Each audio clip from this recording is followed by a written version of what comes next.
할렐루야. 날씨가 좀 많이 따뜻해지는 것 같아요. 여러분 마음도 따뜻해졌으면 좋겠습니다. 또 경제도 따뜻해졌으면 좋겠습니다. 교육도 따뜻해졌으면 좋겠습니다. 우리 따뜻한 마음으로 우리 옆 사람 인사하겠습니다.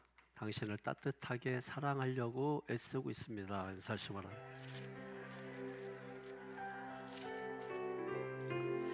사실 뭐 우리가 할 수 있는 건 애쓰는 거지. 애쓰는 거죠. 다 애쓰며 사는 거지 뭐. 그걸 정확하게 이행하고 사는 사람들이 얼마나 될까요? 내가 이 부분엔 잘해도 저 부분엔 잘 못하고, 이 부분에 능수능란해도 저 부분은 완전히 무지몽매할 수 있거든요. 그래서 참 서로를 존중하고 다양성을 인정한다는 것이 살면서 참 필요하다, 중요하다, 이런 생각을 참 많이 합니다. 보통 이제 나를 기준으로 해서 나만큼 되라, 나 정도는 돼야지, 전부 이런 생각 가지고 살잖아요. 사실 나를 기준으로 해서 살게 되면 항상 불행할 수밖에 없더라고요. 그러니까 너를 중심으로 해서 살아갈 때 정말 행복해질 수 있는 요소가 많이 있는 것 같아요. 뭐 그것도 완전하다고 볼 수는 없지만 그렇게 살아가는 연습을 우리가 해야 될 것 같아요. 말씀 시작하기 전에 우리 지난 목요일 날 인천국제공항을 통과해서 중국 칭다오에 우리 어르신분들 모시고 13명이 아주 건강하게 행복하게 잘 다녀왔습니다. 시작부터 돌아오는 시간까지 아주 감동이었어요. 뒤에 좀 사진 좀 올려주나? 예, 사진 얘기하는 동안에 그냥 사진 계속 바꿔줘. 그냥 있는 사진 그냥 뭐 여러 가지. 저는 뭐 소리만 들으시면 됩니다.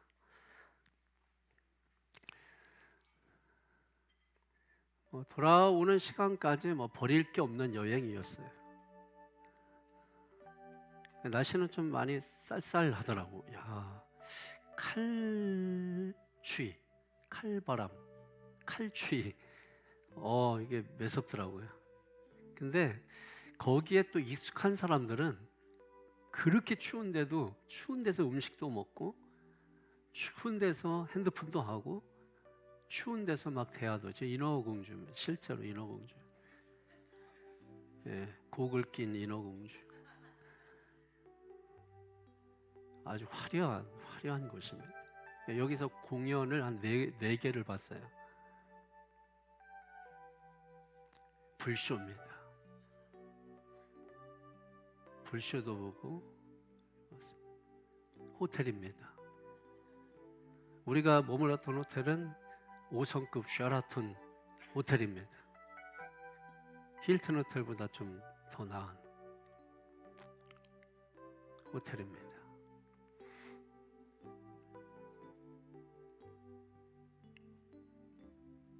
천사입니다. 천사가 날지 못했다는 후문이 있습니다. 날개 있다고 다 나는 것은 아니다. 스타벅스 한 평에 1억 5천만 원짜리 땅에서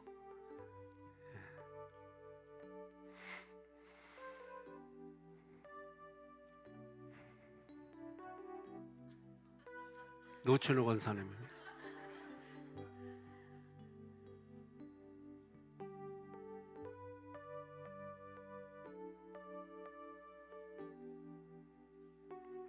술 좋아하시는 박성경 권사님, 맥주 공장에 들렸는데 제일 좋아하시더라고요.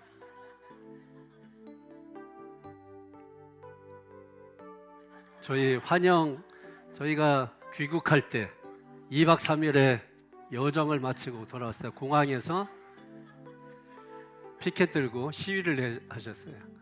돌아와서 박보희 권사님 섬김으로 아주 점심까지 잘 먹었습니다. 감사합니다.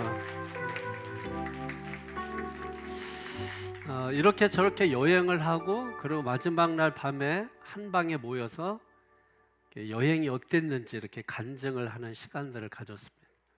한 분 한 분 아주 감동적이고 눈물로 감격적으로 이번 여행에 대해서 고백을 하시면서 또 특별히 새창조 교회에 오게 된 것에 대하여 너무 감사하면서 또 성도들과 함께 신앙생활 한다는 것에 대해서 눈물나게 감사하면서 정말 은혜로운 그런 시간을 한 5분 만에 마칠까 했었는데 1시간 넘도록 계속해서 대화가 끊어지지 않을 정도로 감사하고 또 감사하고 또 감사하고 이런 시간들을 많이 경험을 하였습니다.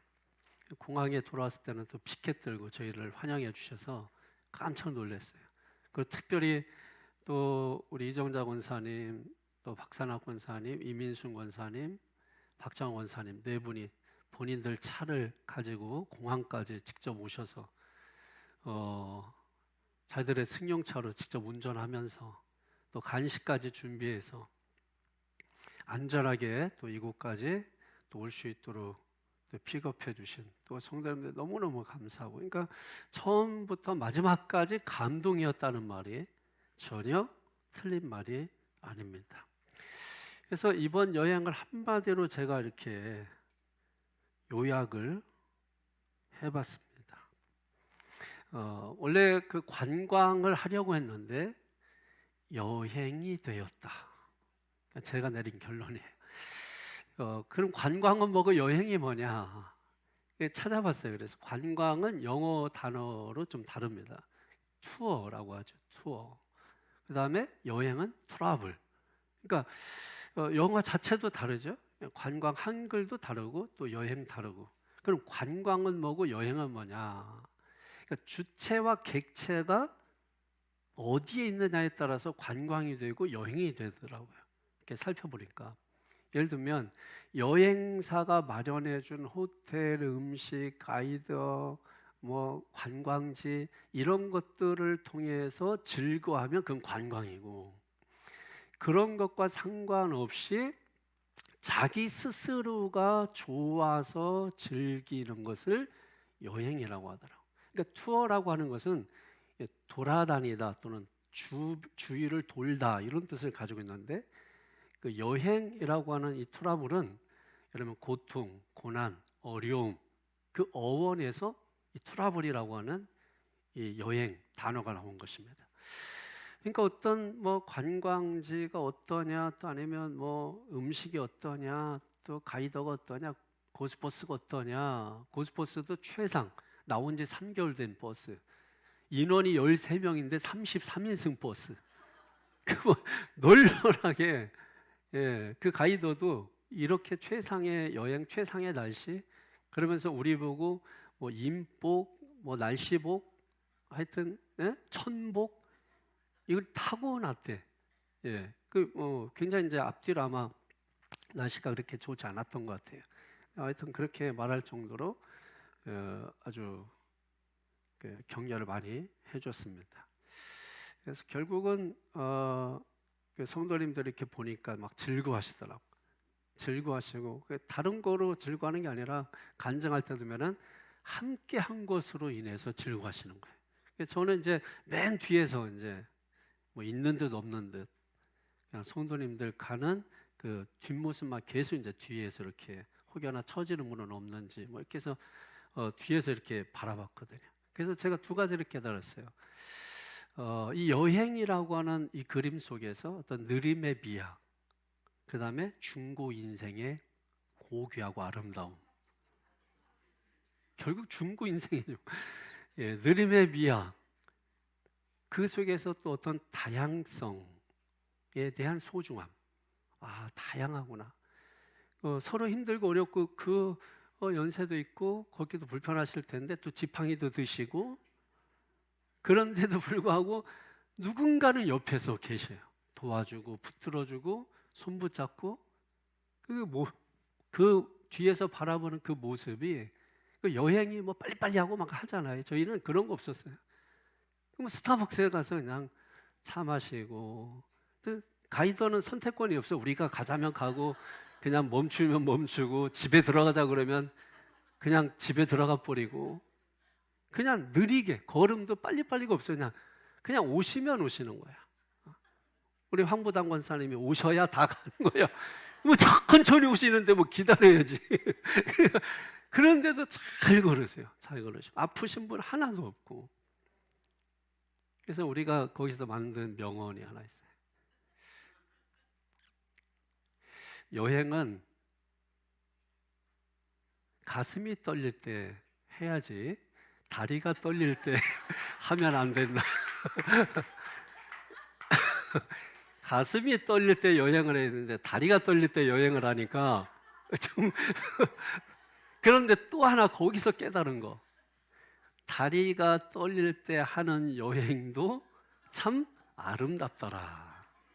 왜냐하면 누군가 떠는 다리를 붙들어주는 자가 있기 때문이다. 아주 중요한 메시지를 얻고 왔습니다. 하여튼 성도님들 기도해 주시고 또 물심양면 또 엘리베이터 헌금도 있었고 막 한데도 불구하고 또 도와주신 분들 너무 감사드리고 우리 성도님들의 다 기도와 또 성원 덕분에 우리 어르신분들이 아주 좋은 시간들을 보내고 왔습니다. 그래서 내년에 또 갔으면 좋겠다고 건강관리 잘하시라고 했습니다. 기회가 오지 않겠습니까? 우리 모든 영광 하나님 앞에 올려드리겠습니다. 할렐루야. 자, 이제 오늘 본문 말씀 들어가도록 하겠습니다.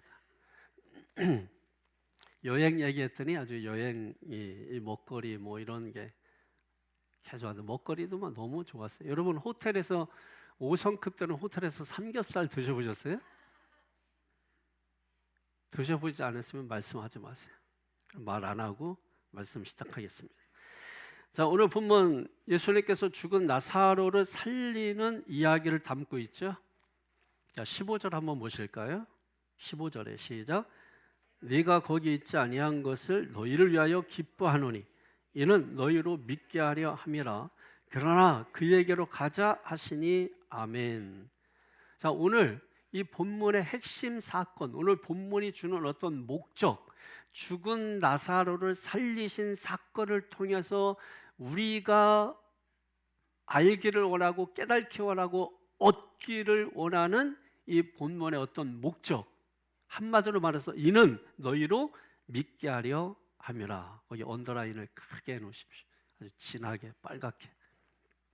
이는 너희로 믿게 하려 함이라. 그러니까 지금 이 죽은 나사로를 살리는 이 사건을 통해서 보여주려고 하는 것은 뭐라고요? 무언가 믿게 하기 위해서라는 거예요. 그래서 이 사건을 우리에게 주고 있다는 거예요. 자, 그러면 무엇을 믿게 하려고 이 사건을 우리에게 주셨나? 라고 하는 것입니다. 자, 1절, 2절로 보겠습니다. 시작. 어떤 병자가 있으니 이는 마리아와 그 자매 마르다의 마을 베다니에 사는 나사로라. 이 마리아는 향유를 주께 붓고 머리털로 주의 발을 닦던 자요, 병든 나사로는 그의 오라버니더라. 아멘. 자, 여기 보면 옛날 이야기처럼 시작을 합니다. 그죠? 옛날에 어떤 병자가 있었으니 뭐 이렇게 하면서 옛날 이야기처럼 시작해요. 그 다음에 어떤 병자, 그러니까 누구라고 말하지 않고 어떤 병자가 있었다. 그죠? 옛날에 우리 그런 식의 얘기를 많이 들었잖아요. 어떤 사람이 있었는데 하듯이. 근데 그 사람이 어떤 사람인가는 바로 뒤에서 밝히고 있습니다. 어떤 사람이죠? 1절 하번째를 보니까 베다니에 사는 나사로라고 말씀하고 있습니다. 나사로라고 하는 그 이름의 뜻이 뭐냐면 하나님이 도우시는 자, 이런 뜻이거든요. 하나님이 도우시는 자, 이런 뜻이 좋죠. 그런데 이 말을 좀 펼쳐보면 하나님의 도우심이 없이는 살 수 없는 자, 이런 뜻이에요.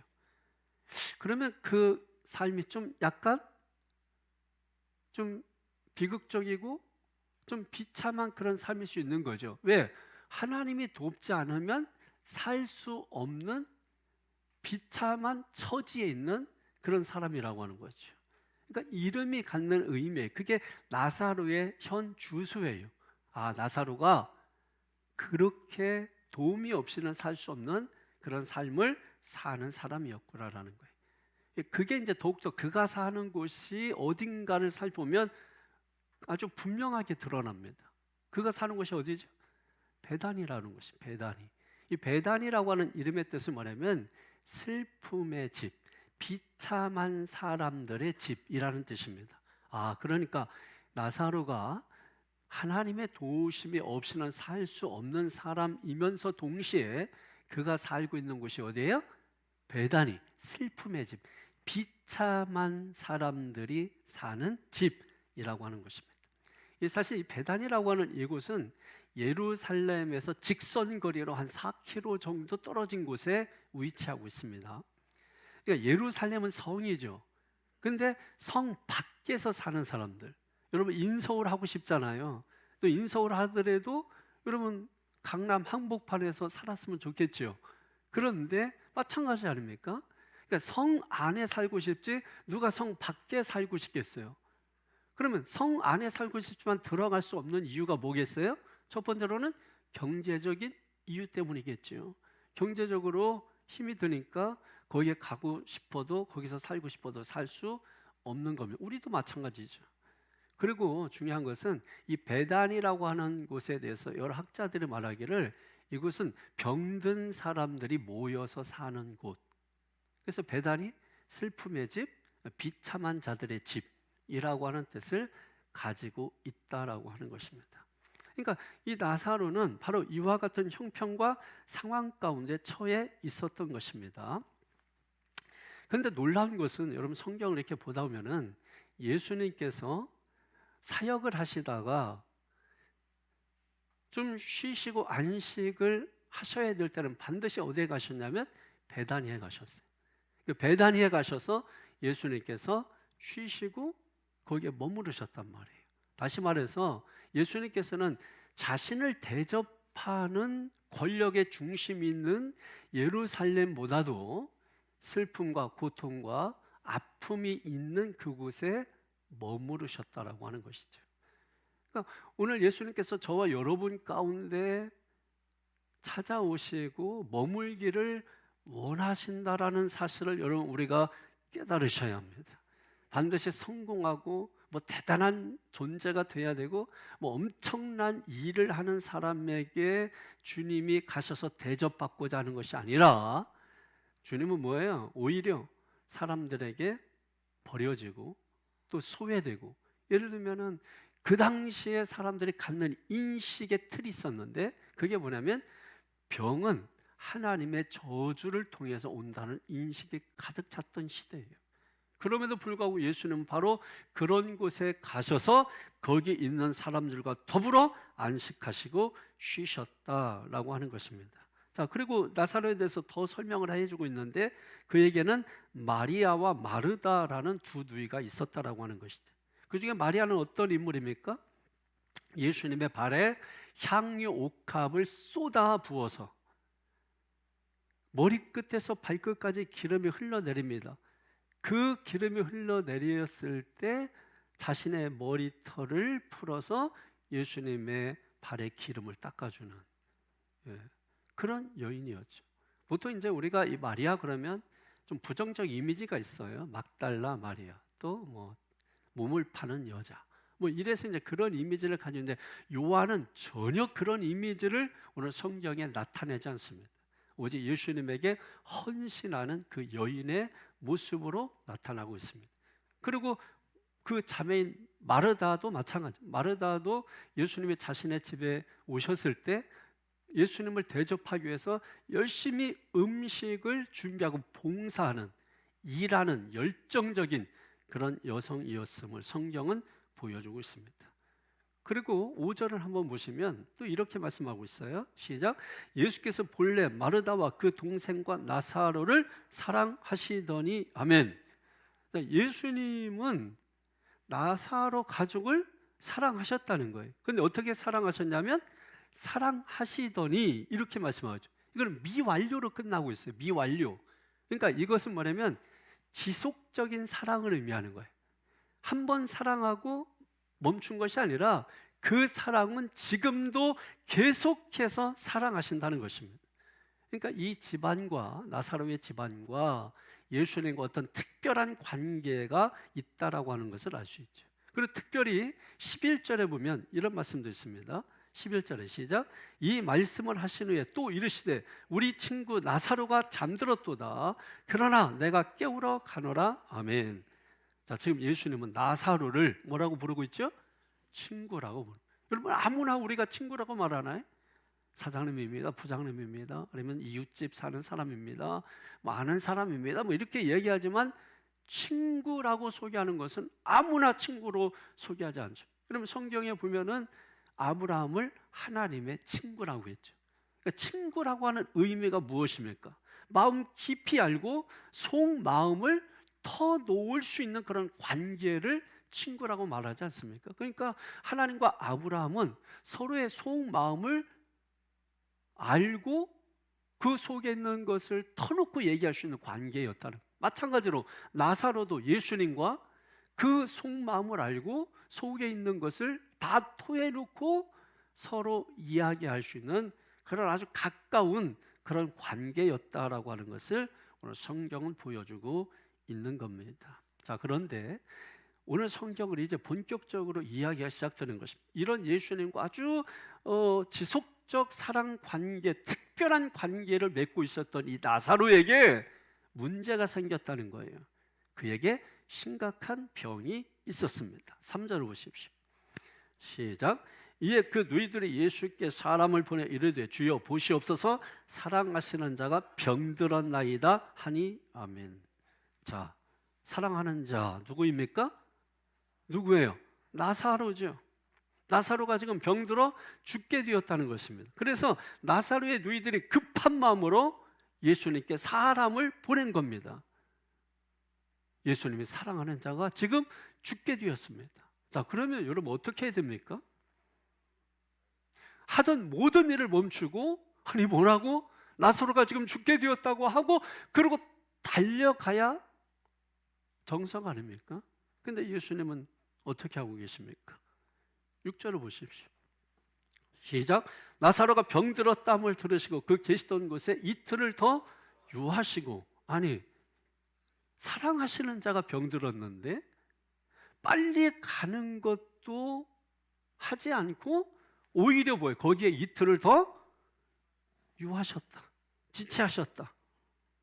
예수님께서, 아니 여러분, 우리가 상식적으로 한번 생각해 보자고요.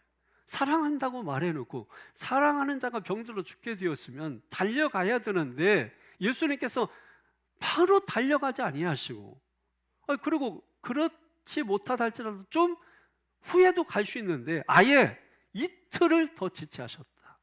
왜 그러셨을까? 가만히 생각해 보면 여기에 뭔가 예수님이 의도하는 게 있으시고 뭔가 의도적으로 일부러 지금 지체시키고 있다라고 하는 뉘앙스를 지울 수가 없는 것입니다. 예수님께서 왜 이와 같이 지체하셨을까? 더 안타까운 것은 뭔지 아십니까? 이렇게 지체하는 동안에 나사로가 죽어버렸습니다. 여러분 마음이 어떨 것 같으세요? 여러분 14절 한번 보실까요? 시작. 이에 예수께서 밝히 이르시되 나사로가 죽었느니라. 그럼 심각한 문제죠. 시험 들기 딱 좋은 거예요. 여러분, 우리의 자녀 가운데 누가 아파서 지금 막 열이 펄펄 나는데 지금 목사님 기도 한번 받으면 낫겠다는 믿음을 가지고 목사님 빨리 좀 와주세요 했는데 제가 지금 제가 볼링 하느냐고 지금 갈 수가 없습니다. 이거 끝나려면 1박 2일은 걸려야 됩니다. 그리고 이틀 있다가 갔는데 그러면 안 되지만 뭐 죽었다고 표현 안 하겠습니다. 병원에 입원을 했어. 그랬을 때 그 부모가 저를 바라볼 때 어떻게 바라보겠어요? 시험에 이미 들었지 않겠습니까? 시험 들어서 쳐다보지도 않고 벌써 이미 교회 바꿀 생각 하고 있겠죠, 여러분. 그러지 않겠어요? 인지상정인 거죠, 여러분. 자, 그렇다면 예수님께서 그런 거 잘 모르시겠습니까? 그럼에도 불구하고 예수님 왜 이렇게 지체하고 계시냐는 거예요. 여러분, 우리가 반드시 여기서 기억하고 넘어갈 것이 있어요. 하나님의 시간과 우리의 시간은 전혀 다르다는 것입니다. 하나님의 때와 우리의 때는 다르다라고 하는 것입니다. 그래서 하나님의 시간과 우리의 시간이 때로, 우리의 때와 하나님의 때가 때로는 어긋나게 되는 것입니다. 그래서 하나님 응답해 주시옵소서, 우리가 기도했지만은 응답이 전혀 없는 경우가 있습니다. 그럼 어떻습니까? 원망하고 불평하고, 그리고 하나님께 대한 불신까지 생기게 되겠죠. 그런데 여러분, 여기서 또 하나 알아야 되는 것은 하나님은 나보다 더 잘 아신다는 것입니다. 하나님은 나보다 나를 더 잘 아시고, 하나님의 때가 가장 우리에게 좋은 때라고 하는 것을 기억하셔야 합니다. 그러니까 우리가 이렇게 해주시옵소서 기도한다 할지라도 우리가 알아야 되는 것은 하나님의 때에 나의 시간을 맞춰가야 한다는 거예요. 우리는 모든 걸 내 시간표에 정해놓고 하나님을 이용하려고 하는 거예요. 그리고 내가 이걸 원하니까 하나님 이걸 들어줘야 된다고 생각하는 거예요. 아니에요, 여러분. 아이가 부엌칼을 달라고 해서 그게 소원이라 할지라도 그 부엌칼을 주게 되면 그 아이는 스스로 몸을 베게 되는 거죠. 아이에게 위험한 상황이 일어날 수도 있는 것입니다. 그러니까 하나님께서 지체하시든지 그 아이가 커서 칼을 자유롭게 만질 수 있을 만큼 기다리시든지, 아니면 다른 것으로, 장난감으로라도 바꿔주시는 것이죠. 그러니까 하나님의 시간, 하나님의 때, 하나님이 하시는 이 모든 일은 우리에게 유익이 된다는 것을 반드시 기억하시고, 하나님의 때에 나의 시간을 맞추려고 기도하셔야 됩니다. 그게 뭐예요? 기다리는 거예요. 기도하면서 기다리는 겁니다. 사랑하는 자가 병들었습니다. 사람을 급히 보냈습니다. 그러면 모든 일을 제쳐놓고 달려와야 하는데 예수님은 거기에 이틀을 더 유하셨어요. 왜 그러셨을까? 여기에 대해서 예수님이 직접 답을 주고 계십니다. 자, 15절 말씀 한번 다시 보겠습니다. 15절에 시작. 내가 거기 있지 아니한 것을 너희를 위하여 기뻐하노니 이는 너희로 믿게 하려 함이라. 아멘. 자, 여기 보면 너희로 믿게 하려 함이라. 그러므로 한마디로 말하면 믿음을 주기 위해서다, 이렇게 말씀하는 거예요. 믿음을 주기 위해서. 자, 그러면 이 믿음이 어떤 믿음인가가 중요한 거예요. 여러분, 믿음이라고 다 같은 믿음이 아닙니다. 구원받는 믿음도 있고, 행하는 믿음도 있고, 기적을 일으키는 믿음도 있고, 귀신을 쫓는 믿음도 있고, 다 그 믿음이 달라요. 여러분, 돈도 돈이라고 다 같은 게 아닙니다. 500원짜리 있고 1000원짜리 있고 10,000원짜리 있고, 그 돈의 가격에 따라서 그 파워와 영향력은 다 다르게 나타나게 되는 것처럼 믿음도 여러분 다 달라요. 구원 얻는 믿음만 가지고 있으면 우리가 세상에서 행하고 생활하는 이 모든 것 속에는 하나님의 능력을 경험하기가 어렵습니다. 그래서 이 기적을 일으키는 이 강력한 믿음을 가진 사람들은 불가능을 가능케 하는 하나님의 역사에 동참하게 되는 것이고, 남들이 볼 때 안 된다는 그 일에 믿음으로 도전해서 그 도전이 반드시 이루어지게 하는 거예요. 남들은 꿈만 꾸는데 이 사람은 꿈을 이루게 되는 것입니다. 이것이 뭐예요? 기적을 일으키는 믿음을 가진 사람들의 특징인 것이죠. 자, 그러면 어떤 믿음이냐는 거예요. 자, 4절을 보십시오. 4절에 또 오늘 본문에 핵심이면서 아주 포인트가 되는 그런 말씀인데요. 시작.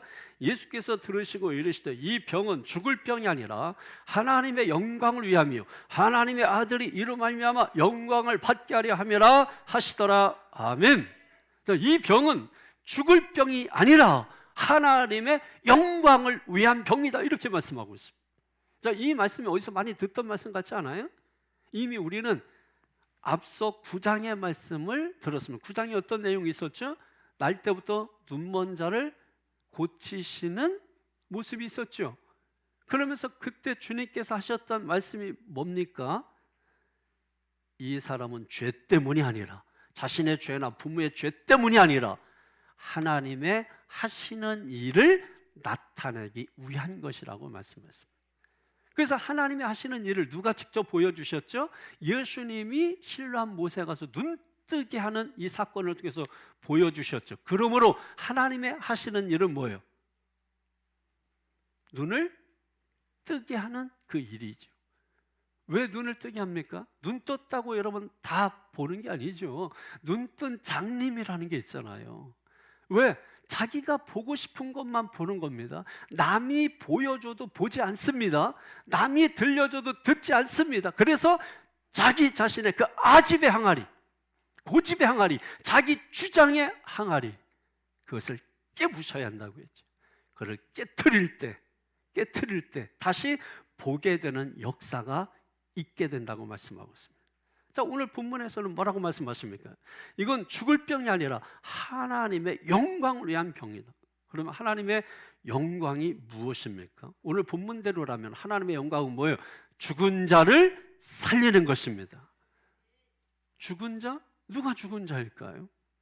여러분, 영적으로 죽었다 이런 말 많이 들어보셨죠? 실제로 살아있지만은 죽은 자와 같은 자. 어떤 사람들이 살아있지만 죽은 자 같은 자인 거예요? 여러분, 우리가 엉뚱한데 투자하고, 엉뚱한데 집중하고, 엉뚱한데 우리의 인생을 소모하는 사람들, 이와 같은 사람들을 바라볼 때 우리는 어떻게 바라보죠? 혀를 끌끌 차게 되죠. 아이고, 살아있지만 참 안타깝다. 여러분, 이와 같은 말을 할 때가 있습니다. 그러니까 살았다고 다 산 것이 아닌 거예요. 오늘 우리의 모습도 한번 돌아보시면 어떻습니까? 영적으로 우리가 죽은 자와 같지는 않은지, 우리가 세상에서 열심히 뭔가 내 나름대로 하고 살지만은 정말 그게 사는 건지, 그게 우리가 잘 살고 있는 거예요. 아니, 잘 살고 있는 거 맞는데 정말 잘 살고 있는 건지, 정말 하나님의 백성답게, 하나님의 나라 백성답게 우리가 말씀에 순종하면서 그 말씀 가운데 우리가 살고 있는지, 우리가 돌아볼 필요가 있는 것이죠. 이게 죽은 자를 살리는 것이 오늘 성경에 보면 그것이 하나님의 영광이다라고 말씀하고 있는 것입니다. 그러면서 이는 너희를 믿게 하려는 것이다 15절에 말씀하고 있는데, 이게 무엇을 의미하는 거예요? 주님은 이렇게 말씀하는 것과 같습니다. 그게 사는 거 아니야, 그게 믿는 거 아니야. 하나님이 하시는 것 좀 보라는 거죠. 하나님의 계획과 하나님의 섭리를 좀 보라는 것입니다. 여러분, 이 세상에 어떤 것도 우연히 일어나는 일은 없습니다. 우연같이 보일 뿐이에요. 우연같이 보이는 필연일 뿐인 거예요. 우연이라고 하는 것은 없습니다. 다 믿음의 관점에서 뭐예요? 하나님의 계획 가운데 있는 것이다라고 하는 것입니다. 자, 여러분의 자녀가 있죠. 그 자녀들이 다 복받고 잘 되길 원하십니까? 여러분의 자녀들이라면 정말 이 땅에 태어나서 정말 잘 되고 성공하고 부자 되고 정말 복된 인생으로 살기를 원하십니까? 그게 부모의 심정이죠. 부모의 마음인 거죠. 부모라면 다 그런 마음 당연한 거 아닙니까? 그렇다면 하나님도 마찬가지죠. 하나님께서 오늘 저와 여러분들을 부르셔서 우리를 뭐예요? 하나님의 자녀 삼으시고 우리가 하나님을 아바, 아버지라, 아빠, 아버지라 그렇게 부르게 하심으로 부자 관계를 이루어 놓으셨단 말이에요. 그러면 부모가 자녀에게 바라는 그 심정이 하나님도 마찬가지라고 하는 것이죠. 자, 그런데 우리가 하나님의 복을 받게 살기 위해서는 그릇을 준비해야 됩니다. 그런데 그릇이 없어요. 아니, 그 그릇이 있다 할지라도 하나님이 준비하신 복을 받을 만한 그 그릇이 아닙니다. 오늘 성경의 그 이유가 무엇 때문이다? 눈멀었기 때문이다. 무엇 때문이다? 죽은 자와 같기 때문이다. 죽어 있기 때문이다. 그래서 하나님께서 무엇입니까? 지금 그릇을 만들게 하기 위해서 이렇게 저렇게 과정 속에 하나님이 섭리하고 하나님이 계획하시고 하나님이 역사하고 계시다라는 거죠. 아이들이 배가 고픕니다. 아이들은 막 빨리 밥을 먹고 싶어. 밥 줘, 밥 줘. 이놈아 조금만 기다려. 밥이 이게 돼야 먹을 수 있지. 아이가 배고프다고 해가지고 아직 익지도 않은 생쌀을 아이에게 퍼서 주면 아이가 그거 먹고 막 신난다, 배부르다. 여러분, 그렇게 하겠습니까? 이게 뭐야? 하고 오히려 자식이 부모를 책망하는 일이 있겠죠. 밥이 다 된 것 같아도 뭐야? 뜸이 들어요. 마지막으로 뜸이 들어서 그것도 한번 뒤집어야 돼요. 뒤집어야 돼요. 그래야 제대로 여러분 밥맛이 나는 거 아닙니까? 왜 지체해야 되죠? 왜 기다려야 되죠? 우리가 아직 뭡니까? 그 그릇을, 그 하나님이 허락하시는 그 복을 담을 수 있는 그릇이 준비되어 있지 않기 때문인 것이죠. 그러니까 오늘 성경에 이는 저희로 믿게 하려 함이라. 무엇입니까? 하나님께서 주시고자 하시는 그 복을 담을 수 있는 그 믿음의 그릇을 하나님께서 지금 준비하고 계시는 것입니다. 그러니까 하나님의 역사를 보라는 거예요. 하나님의 섭리를 보라는 것입니다. 그 일을 행하고 있는 그분이 누구냐? 우리 주 예수 그리스도 아니냐? 그분이 누구냐? 우리 하나님 여호와 아니냐? 이걸 위해서 지금 뭐예요? 이걸 알게 하기 위해서, 이걸 증거하기 위해서 지금 예수님께서 지체하고 계시다는 것입니다. 사랑하는 성도 여러분, 하나님은 복 주시기 원하십니다. 그래서 우리가 이제 복되게 살 수 있다 이렇게 생각하면 오산이에요. 그래서 복음이 자꾸 왜곡되는 거예요. 하나님은 우리에게 복 주시니까 그래서 이제 우리는 복 받은 인생이다. 이게 다 오해하는 겁니다. 그 자꾸 성경을 왜곡하고 그리고 엉뚱한 데 가서 엉뚱한 일을 하게 되는 거죠. 엉뚱한 데서 하나님 찾는 거죠. 저 깊은 산속에 어디에 있는 줄 알고. 여러분, 중요한 것은 하나님은 우리에게 복 주시기를 원하십니다. 그래서 이제 우리가 복 받을 일만 남았다 그게 아니죠. 여러분, 우리가 해야 되는 일이 뭐예요? 복 받을 수 있는 그 그릇을 준비해야 되는 것입니다. 근데 우리가 말씀이 주어져요. 그 말씀은 불순종이에요. 내 생각과 내 뜻대로, 내 주장대로. 이사야서 53장에 있는 것처럼 각기 제 길로 갔거늘. 그래서 각기 자기가 생각하는 게 있잖아요. 자기가 맞다고 생각하는 게 있잖아요. 말씀이 아닙니다. 그거는 자기 생각이에요. 그냥 자기 주장에 불과해요.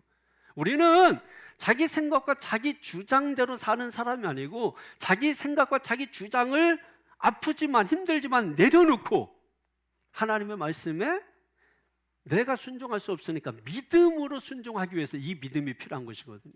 믿음이 없다면 여전히 내 생각, 내 주장.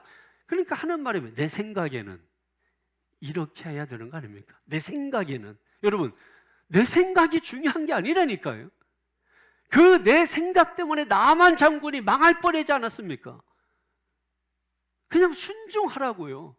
그 종이 말하잖아요. 주인님, 그냥 순종하라고요. 그러니까 요단강에 가서 물을 좀 몸을 씻으라고요. 순종하라고요. 나만 장군은 내 생각에는 저가 내려가서 이렇게 대접하고 저렇게 할 줄 알아. 차라도 한 잔 대접하고 담수라도 나누고 그리고 어떤 의식을 거창하게 치르면서 그 병이 나으라고 그렇게 할 줄 알았는데 그게 아니니까 집으로 돌아가겠다고, 짐 싸서 돌아가겠다고. 그러니까 그 하인이 만류하면서 당신의 생각을 내려놓고 그냥 말씀에 한번 따라 보십시오. 그래서 미친 척하고 요단강 물에 들어갔다가 나오고 들어갔다가 7번째 나오니까 그 살결이 뭐가 됐어요? 어린아이 살결같이 돼요. 다시 시작할 수 있는 인생이 된 거 아닙니까? 오늘 본문도 바로 그거 아니에요. 나사로 처지가 어떤 거예요? 가장 비참한 자리 아닙니까? 거기에서 지금 주님은 생명의 회복의 역사를 일으키고 계시는 거예요. 한마디로 말하면 다시 시작할 수 있다는 거예요. 누구 만나면? 지금 죽은 자를 살리시는 우리 여호와 하나님 주 예수 그리스도, 이분을 믿고 믿음으로 산다면 나사로 같은 비참한 환경, 처지, 그런 장소에 있다 할지라도 다시 시작할 수 있다. 회복의 역사가 일어날 수 있다. 생명의 역사가 일어날 수 있다. 그걸 감당하기 위해서는 우리가 그릇을 준비해야 된다. 보니까 아직 준비가 안 됐어요. 그래서 뭐예요? 지체하시는 거예요. 여러분 생각할 때 지금 내가 이 정도면 주님 움직이셔야 되는 거 아닌가? 주님 지금 내 상황 형편이 이 정도인데 주님 지금 달려오셔야 되는 거 아닌가? 그럼 물어볼게요. 그러면 주님 달려오시면 주님 여러분 맞이할 준비하셨나요? 주님 담을 그릇이 준비되셨나요? 여러분이 정말 준비됐다면 주님은 어떤 위험도 무릅쓰고 저와 여러분에게 달려오실 것입니다. 왜 그런지 아십니까? 7절 8절 보십시오. 시작. 그 후에 제자들에게 이르시되 유대로 다시 가자 하시니 제자들이 말하되 라비여 방금도 유대인들이 돌로 치려 하였는데 또 그리로 가시려 하나이까? 자, 여러분 여기 유대라고 하니까 여러분이 말씀과 연결을 시키지 못할 수도 있는데 이 베단이라고 하는 이 동네는 유대에 포함된 동네예요. 그러니까 베단이로 가자는 말을 지금 예수님은 뭐예요? 유대로 가자. 지금 이렇게 얘기하고 있는 거예요. 그러니까 그 유대로 가자. 자, 이 말씀의 뉘앙스가 그냥 뭐 어디서 시간 보내다가 한번 거기 가자 이런 뜻이 아닙니다. 예수님께서 겟세마네 동산에서 기도하실 때 이제 십자가를 져야 되는 그 상황에서 제자들에게 일어나 나와 함께 가자, 이 말씀과 동일한 고백이에요. 그러면 이 말씀은 지금 어떤 가운데 하고 있냐면 지금 슬픔과 엄청난 고통과 그 아픔 속에서 예수님께서 뭐예요? 유대로 가자. 지금 그 고통을 가슴에 끌어안고 하시는 말씀입니다. 그래서 제자들이 8절에 이렇게 말씀하잖아요. 유대인들이 돌로 치려 하였는데, 방금도 유대인들이 돌로 치려 하였는데 또 그리로 가시면 큰일 납니다, 이런 뜻이거든요. 그러니까 예수님은 준비가 됐으면 아무리 위험해도 예수님은 찾아가십니다. 찾아오십니다. 그러므로 여러분, 우리가 예수님 오시는 건 걱정할 필요가 없습니다. 중요한 것은 뭐예요? 우리가 예수님 맞을 준비가 되었는가? 예수님을 담을 그릇이 준비가 되었는가? 복 주시기 원하십니다. 중요한 것은 이제 내가 복 받는 인생이 다 되었다, 이것이 아니라 오해입니다. 중요한 것은 그 복을 담을 수 있는 그릇이 준비가 되어 있느냐라고 하는 것입니다. 그래서 오늘 그 그릇을 준비하는 과정이 필요한 거 아닙니까? 그 그릇을 만들어 가기 위해서 예수님이 지금 뭐예요? 열심히 만들라고 지치하고 계시는 것입니다.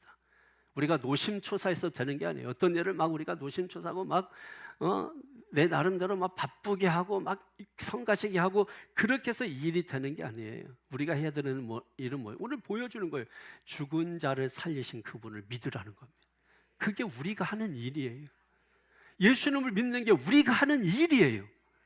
다른 어떤 일 하는 그것도 중요하지만 정말 우리가 이 자리에 모여서 해야 되는 일은 다른 게 아니라 예수를 믿는 그 일을 해야 되는 것입니다.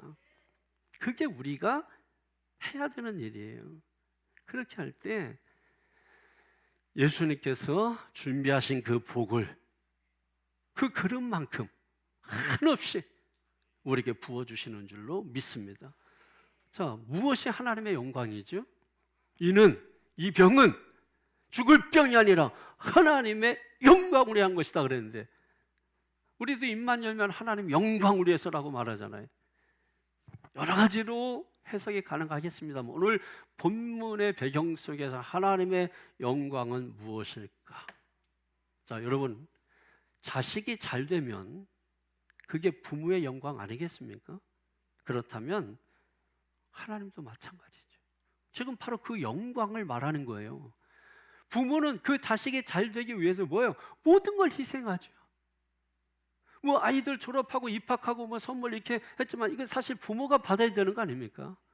자식들도 열심히 했죠. 그러니까 거기에 보상을 주는 겁니다. 그런데 그 자식이 스스로 됐냐 말이에요. 우리가 스스로 공부했냐 말이에요. 그래서 우리 학생들에게, 자녀들에게 부탁합니다. 부모와 입장을 바꿔서 한번 생각해 보시기를 바라요. 졸업하고 입학하면서 그냥 신난다, 그게 아니라 한번 부모님의 입장과 나의 입장을 바꿔서 한번 생각을 해보시라는 거지. 더 가능하다면 부모님의 발을 씻어주면서 부모님의 입장과 바꿔서 생각을 해보시라는 것이. 졸업하고 입학하면서 뭐예요? 우리가 주변을 얼마만큼 내가 사랑하면서 살고 있는가를 돌아보라는 것이죠. 정말 중요한 것들이 무엇인가요? 그리고 지금 공부하고 있다면 한번 내가 배우는 일에, 내가 공부하는 일에 후회 없이 한번 공부해 보는 겁니다. 후회 없이. 나 어른에 대해서 후회하는 것 중에 하나가 뭐예요? 학창 시절에 공부 안 하고 못 부리고 까불고 놀다가 오늘 이 지경이 된 거에 대한 후회 아니에요. 그러니까 정말로 우리가 학창 시절로 돌아간다면 뭐 하고 싶은 거예요? 다시 놀고 싶은가요? 아니죠. 정말 미치도록 한번 공부하고 싶은 거예요. 한번 이 후회 없이, 이 학창 시절에 후회 없이 한번 공부 한번 해보는 거죠. 학창 시절에 한번 후회 없이 한번 교과서를 씹어 먹어보자는 거죠. 왜? 부모는 자식을 위해서 자신의 모든 것을 내어주죠. 마찬가지로 하나님께서 우리를 위해서, 저와 여러분을 위해서 독생자 예수 그리스도를 십자가에 내어 주시기까지 저와 여러분들을 사랑하셨습니다. 그만큼 잘 되기를 바라시는 것입니다. 그래서 우리에게 복을 담을 수 있는 그릇을 만들려고 하는 거예요. 그래서 여러분, 예수님까지 우리에게 내어주시면서까지 복을 담을 수 있는 그릇을 만들어라. 그러기 위해서 우리가 원치 않지만은 이렇게 저렇게 이런 어려움 저런 어려움도 겪어야 하는 것이에요. 때로는 우리의 형편과 처지가 지푸라기라도 잡고 싶은 상황일지라도, 정말 한순간에 내 삶이 무너지는 가운데 있다 할지라도 믿음 가운데 버티고 서서 내가 잘 돼서 보여드리는 것, 그게 하나님의 영광입니다. 여러분 모르는 거 성공하라는 거 아니잖아요. 여러분 보고 뭐 다 부자 되라는 얘기가 아니잖아요. 내가 힘들고 어렵지만 내 주어진 내 삶이 있잖아요. 어떤 사람은 5달란트, 어떤 사람은 2달란트, 어떤 사람은 1달란트. 내게 주어진 분복이잖아요. 내게 주어진 삶이잖아요. 그 삶이 힘들고 어렵다 할지라도 그 가운데서 믿음이 있다면, 그래서 이 믿음을 지금 보여주시기를 원하시는 거예요. 그 믿음이 있다면 그 믿음으로 버티고 서서 내가 이렇게 잘 살고 있습니다 하고서 명절날 부모에게 보여주듯이, 그게 부모의 영광인 것처럼, 그게 바로 뭐예요? 하나님의 영광이라는 거예요. 삶이 너무 아프시죠? 기도해도 때로는 응답이 잘 안 되시죠? 오늘 성경대로라면 하나님이 뭐예요? 일부러 지체하고 계시는 것입니다. 왜? 주시려고. 왜? 담게 하려고. 왜? 큰 그릇을 만들려고 지체하신다는 거예요. 우리가 잘 아는 말씀이 있죠. 지난 철학 때도 우리 부목사님이 설교하면서 이 말씀 아주 중요하게 말씀하시더라고. 롬 8:28, 로마서 8장 28절에 우리가 알거니와 하나님을 사랑하는 자 곧 그의 뜻대로 부르심을 입은 자들에게는 모든 것이 합력하여 선을 이루어 주시느니라. 믿습니까? 나를 위한 하나님의 계획을 보아야 합니다. 우리는 하루살이가 아닙니다. 하루살이 같은 존재가 아닙니다. 하나님께서 이 70억이 넘는 그 사람들 가운데 오직 너 하나밖에 없는 것처럼 우리를 만드신 것입니다. 자식이 열이라도 다 다릅니다. 이 자식은 그냥 이 자식이에요. 이 자식은 그냥 이 자식이에요. 이 자식대로 이 자식대로 이 자식대로 사랑하는 것처럼 하나님께서 저와 여러분을 그 70억 가운데 오직 너 하나밖에 없는 것처럼 우리를 만드시고 그렇게 우리를 사랑하신다는 것입니다. 그러므로 우리에게 필요한 것이 무엇이냐? 오늘 본문 뒤에 나오죠? 25절, 26절 한번 크게 한번 읽어보세요. 시작. 예수께서 이르시되 나는 부활이요 생명이니 나를 믿는 자는 죽어도 살겠고 무릇 살아서 나를 믿는 자는 영원히 죽지 아니하리니 이것을 네가 믿느냐? 아멘입니까? 예, 이게 주님이 듣고 싶은 대답이에요. 그러면 여러분 되는 것이죠. 하나님의 일은 눈먼 자 보게 하는 것입니다. 하나님의 영광은 죽은 사람을 살리는 일입니다. 그 사람들 가운데 한 사람이 나라는 것을 반드시 기억하셔야 합니다. 기도했는데 응답이 없습니까? 혹시 믿음이 작아서 그런 건 아닙니까? 히브리서 11장 1절 2절에 뭐라고 말씀하세요? 믿음은 바라는 것들의 실상이요 보지 못하는 것들의 증거리, 선진들이 이로써 증거를 얻었느니라. 이제 여러분 차례입니다. 이제 내 차례예요. 선진들이 이렇게 증거를 얻었다면 이제 믿음 있는 나와 여러분 차례인 줄로 믿습니다. 그러므로 믿음의 눈을 열라고, 눈먼 자 진흙을 이겨 불편하지만 그 눈을 뜨게 해 주시는 것입니다. 오늘 11절 말씀 한번 보십시오. 11절에 시작. 이 말씀을 하신 후에 이르시되 우리 친구 나사로가 잠들었도다. 그러나 내가 깨우러 가노라. 할렐루야. 눈을 뜨게 하시기 위해서 나면서부터 맹인된 자를 주님이 찾아가셨습니다. 죽은 자 살리시기 위해서 죽은 나사로를 찾아가셨습니다. 그리고 이젠 그들 중 하나인 나에게 주님이 오고 계십니다. 지금 이 시간에도 말씀으로 나에게 찾아오고 계십니다. 그 찾아오시는 예수님을 믿음으로 영접하시고 그 믿음으로 고백하실 수 있는 저 여러분들을 주님의 이름으로 축원합니다. 그래서 15절에 내가 거기 있지 아니한 것을 너희를 위하여 기뻐하노니 이는 너희로 믿게 하려 함이라. 지금 나에게 오시는 예수님을 믿으라는 것입니다. 그 믿음을 말씀하고 있는 것입니다. 그런 인생이 복된 인생이다. 내 비참한 현실, 비참한 상황, 비참한 모습 이것만 보고 원망 불평할 것이 아니라 지푸라기와 같은 인생이라 할지라도 거기에 다 의미가 있음을 아셔야 합니다. 제가 좋아하는 시인 가운데 정호승이라고 하는, 정호성 말고 정호승 시인이라고 하는 분이 있는데 이분이 쓴 시 가운데 지푸라기라는 시, 여러분 아마 들어보셨을 거예요. 한번 들어보십시오. 나는 길가에 버려져 있는 게 아니다. 먼지를 일으키며 바람 따라 떠도는 게 아니다. 지푸라기라도 잡고 싶은 당신을 오직 기다릴 뿐이다. 내일도 슬퍼하고 오늘도 슬퍼하는 인생은 언제 어디서나 다시 시작할 수 없다고, 오늘이 인생의 마지막이라고 길바닥에 주저앉아 우는 당신이 지푸라기라도 잡고 다시 일어서길 기다릴 뿐이다. 물과 바람과 맑은 햇살과 새소리가 섞인 진흙이 되어 허물어진 당신의 집을 다시 짓는 단단한 흙벽돌이 되길 바랄 뿐이다. 지푸라기 같은 인생이기 때문에 낙심하고 원망하고 불평하며 심지어 부모를 탓하며 살고 있지는 않았습니까? 오늘 지푸라기 같은 인생도 너무 멋지네요. 중고 인생도 너무 멋지네요. 버릴 것이 없네요.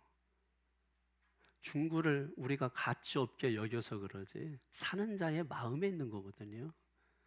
내가 이것을 사면서 평생 나와 함께할 동반자라고 여기고 그걸 사면 그건 아주 귀한 겁니다. 근데 보통 중고 물품을 살 때 사람들은 그 마음에 이거 대충 쓰고 쓰다가 버려야지 하는 이 마음의 생각이 자신을 불행하게 한다는 걸 아셔야 합니다.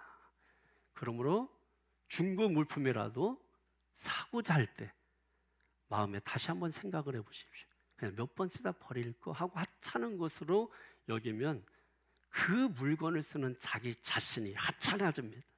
그러나 마음 중심에 이것이 나에게 정말 필요하고, 그래서 이것이 아주 얼마나 귀하게 나에게 쓰여질까를 생각하면서 그 물품을 구입하면 그 인생은 오히려 뭐예요? 빛나진 않는다 할지라도 단단해지고 견고해지고 복된 인생이 될 줄로 믿습니다. 하나님께서 오늘 저와 여러분들의 그런 인생, 그런 복 다 주셔서 정말 멋진 인생, 멋진 삶을 살아가시는 저와 여러분 되시기를 주 예수의 이름으로 축원합니다. 기도하겠습니다. 거룩하신 아버지 하나님, 죽은 나사로를 살리시며 이는 너희로 믿게 하려 함이라, 이 말씀을 주시기 위하여 이 병은 죽을 병이 아니라 하나님의 영광을 위한 병이라고 말씀하시면서 그 하나님의 영광이 무엇인가, 하나님께서 주시고자 하는 그 복을 받을 만한 믿음의 그릇이 되게 하기 위하여 지금도 지체하시는 그 주님, 그래서 하나님의 때가 되면 어떤 위협도 무릅쓰시고 우리에게 다가오시는 그 주님을 오늘 이 시간에 모셔드리고 믿음으로 말미암아 우리에게 주어지는 모든 삶 가운데 승리하는 역사가 있게 하여 주옵소서. 그래서 죽었던 우리의 심령이 다시 살게 하시고 죽었던 우리의 영혼이 다시 살게 하시고 죽은 자와 같은 우리의 믿음이 다시 회복되는 가장 비참한 곳에서, 비참한 처지에서 생명이 회복되는 기적을 맛보는 우리가 되게 하여 주시옵소서. 그들 중에 나 한 사람임을 기억하게 하여 주옵소서. 영광을 돌리며 축복하고 우리 주 예수님 이름으로 기도하옵나이다. 아멘.